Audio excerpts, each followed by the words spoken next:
오늘은 기독교 종말론적 위기, 종교 다원주의와 접근에 대해서 살펴보겠습니다. 먼저 디모데전서 4장 1절에는 이렇게 기록이 되어 있습니다. 그러나 성령이 밝히 말씀하시기를 후일에 어떤 사람들이 믿으면서 떠나 미혹해하는 영과 귀신의 가르침을 쫓으리라 하셨으니, 기독교 복음의 영향력을 쇠퇴시키는 가장 강력한 장애물 중에 하나가 바로 종교다원주의의 확산입니다.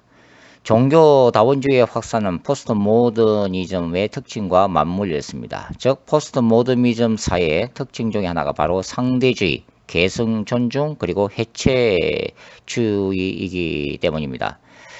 당연시되어 왔던 전통적인 절대적인 진리를 거부하고 개인적 성향을 포함한 존재하는 모든 것들을 선과 악의 구분 없이 받아들이는 정신이 포스트 모더니즘 사회의 특징 중에 하나입니다.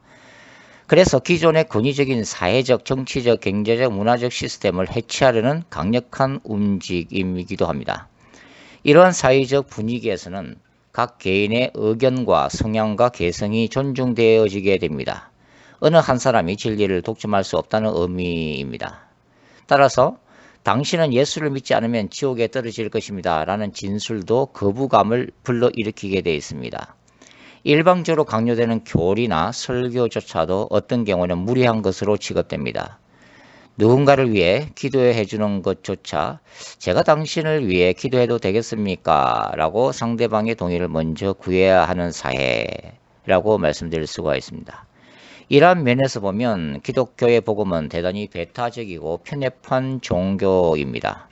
기독교는 오직 예수라는 진리를 강조하기 위해서 사회의 공동체적 평화를 추구하는 사람들에게 위협적인 존재로 비춰질 수도 있습니다.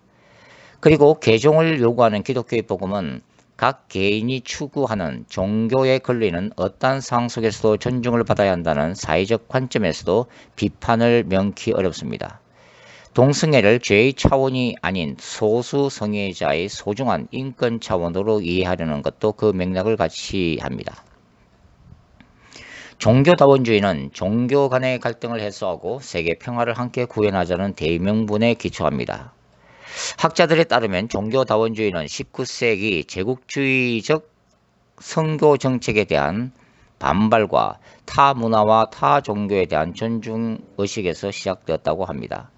그리고 기독교 안에 자유주의 신학이 확산되면서 성경 자체의 절대적인 권위에 도전하고 예수 그리스도를 통한 구원의 유일성에 대한 회의가 깊어지면서 예수 그리스도는 유일한 그 길이 아닌 많은 길들 중에 하나이며 one of the ways, 유일한 그리스도가 아닌 수많은 그리스도들 중에 하나라고 생각이 되었습니다. one of many Christs. 특히 가톨릭 신학자들 중심으로 그리스도 중심적 신학에서 신중심적 신화로 전환되면서 종교다원주의 문을 활짝 열게 되었습니다.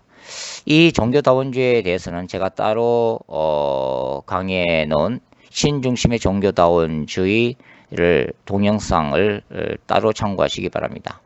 로마 가톨릭은 신학자 칼 라너의 익명의 그리스도론을 기초로 제2바티칸 공의회에서 타 종교 애로의 구원 가능성을 인정하는 포용주의 내지 종교다원주의로 선회하게 되었습니다. 그 외에도 존 힉이나 폴 니트와 같은 학자들이 종교다원주의 포문을 열고 모든 종교는 동일한 신을 섬기며 여호와나 알라 등은 동일한 신의 다른 이름에 불과하다는 극단적인 다원주의를 주장하게 됩니다. 존 도미니크 크로삼 같은 자유주의 신학자들이 이끄는 예수 세미나는 역사적 예수 연구를 통해 예수 그리스도의 신성을 부인하고 예수는 민중혁명가나 탁월한 교사 또는 묵시사상을 가진 종말론적 사상가로만 받아들이게 되면서 이러한 신학적 경향성은 전 세계 신학자들과 교회에 강력한 영향력을 행사하기 시작했습니다. 포스트 모더니즘의 편성한 자유주의 신학은 1세기에 실제로 팔레스틴 땅을 걸었던 역사적 예수는 오늘날 교회가 믿고 있는 신앙적 예수와는 전혀 다르다고 주장하면서 1세기 초대 교회가 너무나 인간적인 예수를 신격화시키고 그를 숭배하게 되었다고 주장합니다. 오늘날 카톨릭이나 자유주의 신학자들은 예수 중심의 배타적인 복음과 오직 예수 그리스도를 통한 구원의 유일성에 강한 도전장을 던지면서 포스트 모더니즘 사회 속에서 타 종교인들을 예수에게로 강제로 개종시키는 행위는 무리하게 짝이 없는 정근대적인 발상에서 나온 것으로서 수많은 사회적 갈등과 중단 없는 종교 전쟁의 불씨가 되고 있다고 비판하고 있습니다. 종교가 없는 이들도 이러한 세계적 추세를 긍정적으로 생각하고 종교 간의 대화와 상호 존중을 통한 세계 평화 추구의 목청을 높이는 것을 볼 수가 있습니다. 이러한 세계적 추세는 앞으로 더 거세질 전망이고, 따라서 기독교 복음의 선포나 선교활 등은 많은 제약과 더불어 기독교에 대한 미래적 박해를 예고하고 있습니다. 이것은 종말론적 관점에서 볼 때 이미 성경에서 예고하고 있는 것이기도 합니다.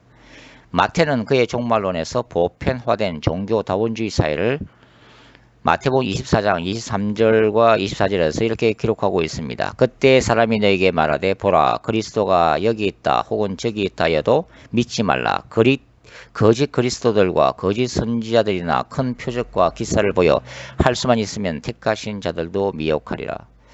종교다원주의는 종교 간의 대화와 종교들의 평화적 공존 시대를 거쳐 마침내 종교 통합의 시대로 진입하게 되어 있습니다. 그리고 이러한 종교 통합 시대야말로 바로 적그리스도의 시대이기도 합니다. 저는 저의 저서 요한계시록 세 관점과 묵상 마지막 기독교에서 마지막 기독교가 적그리스도와 세상으로부터 받을 박해 상황에 대해 두적인 사건을 통해 상세하게 기술한 바가 있습니다. 두적인 교회 공동체는 고난과 박해를 승리의 길로 가는 하나의 자연스러운 과정으로 인식합니다. 마지막 기독교는 순례자의 영성을 소유합니다. 이 땅에서 최선을 다하는 삶을 살지만 궁극적인 소망은 여전히 하늘과 새 땅에 있다는 것입니다. 따라서 순례자의 영성과 순교자의 영성은 그 맥을 같이 합니다. 기독교는 다시 오시는 하나님을 맞이하는 그날까지 고난과 박해를 결코 피할 수가 없습니다. 그때까지 전 세계에서 복음과 그리스도의 영광을 위해 피 흘리는 순교자의 수는 채워져야 하고, 순교는 사역의 실패가 아니라 승리를 가져오는 고귀한 씨앗이 될 것입니다.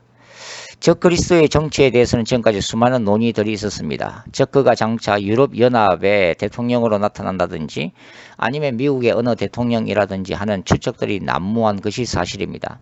그러나 요한계시록의 본질은 그가 구체적으로 누구인가에 대해서는 관심이 없습니다. 즉 그가 어느 지역에서 어떤 신분으로 나타날지에 대해서는 전혀 언급하고 있지 않다는 것입니다. 요한이 말하고자 하는 핵심적인 것은 장차 적그리스도가 나타날 것이라는 사실 그 자체입니다. 신자들은 때가 되면 그가 누구인지 자연스럽게 알게 될 것이기 때문입니다. 최근에 조엘 리차드슨이 그의 책 중동 짐승 미드 이스트 비이스트에서 적그리스도가 앞으로 이슬람권에서 출현할 것이라는 견해를 내놓았습니다. 종말론 논의에서 다양한 관점들이 필요한 것도 사실입니다. 왜냐하면 그 어느 누구도 완벽한 미래적 예측이 불가능하기 때문입니다.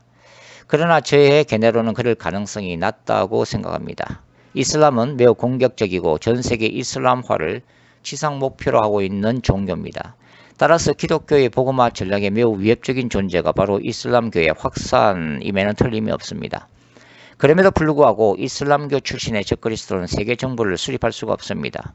왜냐하면 적그리스도의 세계는 모든 종교들을 다같이 인정하고 포용하는 종교다원주의 사회를 그 기본 기조로 할 것이기 때문입니다. 적그리스도는 그의 효과적 세계 갱령을 위해 전 유럽과 미국 그리고 중국과 남미, 아프리카 그 어떤 지역도 배제하지 않을 것이며 그 어떤 사상이나 철학이나 종교도 배제하지 않을 것입니다.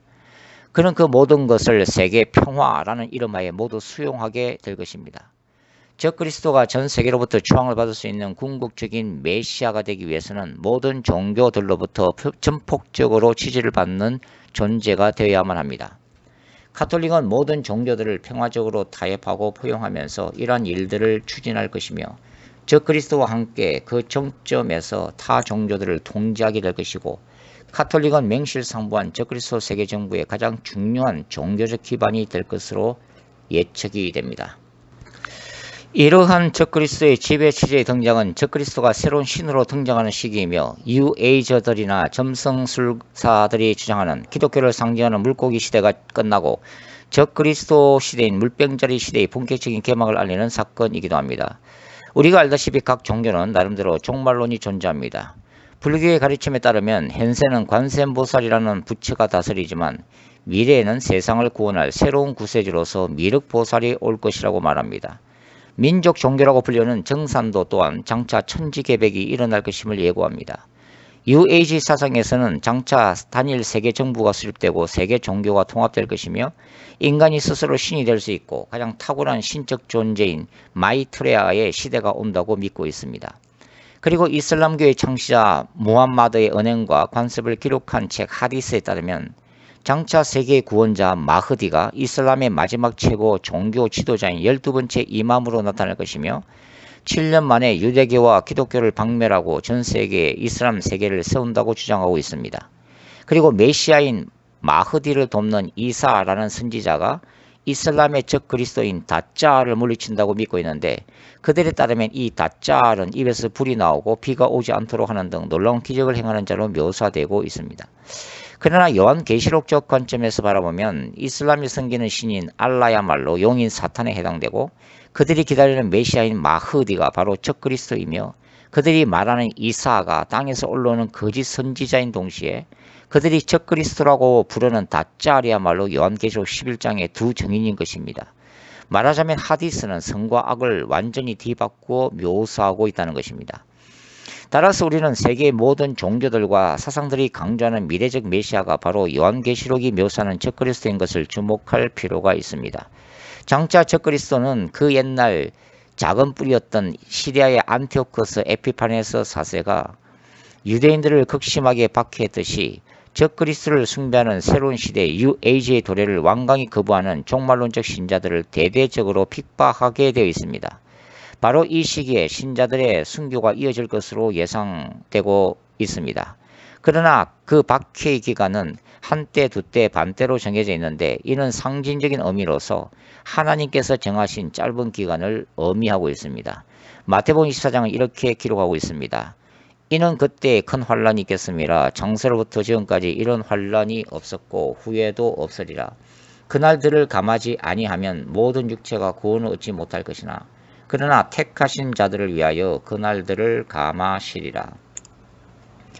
오늘날 기독교는 여러가지 상황 속에서 위기를 맞고 있고 크게 흔들리고 있습니다. 이제는 교회 개척의 시대가 지나가고 주님이 다시 오시는 그날까지 신자들을 거룩한 신부와 알곡 신자들로 만들어가는 도전만이 남아있다는 느낌도 듭니다. 그럼에도 불구하고 우리는 구약의 선지자들처럼 절망적인 상황 속에서도 소망을 약속하는 종말론적 묵시를 바라보아야 합니다. 우리는 인간과 역사를 주관하시고 움직이시는 하나님이 비틀거리는 교회들과 휘청거리는 기독교를 초대교회 시대처럼 다시 회복시키시며 부흥케 해주시기를 간구해야 합니다. 우리는 성령의 불같은 권능이 교회들 위에 부어지고 회개의 역사와 말씀 부흥의 역사가 다시 일어나기를 소원해야 합니다. 더 나아가 우리는 적 그리스도의 세계를 믿음과 인내로 대적해서 싸울 수 있는 이 땅의 거룩한 신부들과 순교자들과 하나님의 군대가 준비되도록 기도해야만 합니다. 그 옛날 선지자 하박국이 하나님께 드렸던 종말론적 기도는 이 시대도 역시 유효한 우리의 기도인 것입니다. 하박국 3장 2절 여호와여 내가 주께 대한 소문을 듣고 놀랐나이다. 여호와여 주는 주의 일을 이 수년 내에 부흥케 하옵소서. 이 수년 내에 나타내시옵소서. 진노 중에라도 긍휼을 잊지 마옵소서. 아멘.